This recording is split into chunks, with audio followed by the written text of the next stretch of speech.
আজকে হাতে একদম সময় নেই, তাই ভাবছি ডিম দুটো ভাপা করে দেবো, চটজলদি হয়েও যাবে আর খেতেও খুব টেস্টি হয়। প্রথমেই একটা তাওয়াতে একটু পরিমাণে বাদাম ভালো করে শুকনো অবস্থায় ভেজে তুলে নিয়েছি।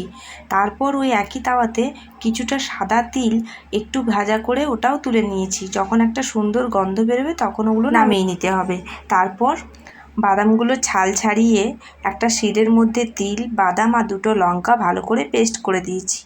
তারপর যে ডিমগুলো সেদ্ধ করে রেখেছিলাম সেগুলো ভালো করে দুফাক করে ডিমগুলোতে একটু নুন আর একটু হলুদ মাখিয়ে এগুলো তেলে ভেজে নেব। ছোটোবেলা থেকেই দেখি যখনই মা ডিম রান্না করে সেদ্ধ ডিমটা দুফাক করে নিয়ে তারপর তেলের মধ্যে নুন হলুদ মাখিয়ে ভাজে। মা বলে এতে নুন হলুদ ভালো করে ডিমের মধ্যে ঢুকে যায় আর ভালো করে এটা ভাজাও হয়, আর ডিমের কুসুমটাও একটুও নড়ে চড়ে যায় না। তারপর যে পেস্টটা বানিয়েছিলাম সে পেস্টটা ভালো করে গুলে নিয়ে এটার মধ্যে ডিমগুলো ভালো করে চুবিয়ে চুবিয়ে তুলে নিয়ে টিফিন বক্সের মধ্যে দিয়ে দিয়েছি। ভাপা যখনই করি তখন এই টিফিন বক্সে দিয়ে করলে খুব ভালো হয়। তারপর ওপর থেকে আরও কিছুটা তেল দিয়ে দুটো কাঁচা লঙ্কা দিয়ে টিফিন বক্সের ঢাকা দিয়ে দিয়েছি। তারপর একটা জায়গার মধ্যে গরম জল বসিয়ে টিফিন বক্সটা বসিয়ে দিয়েছি।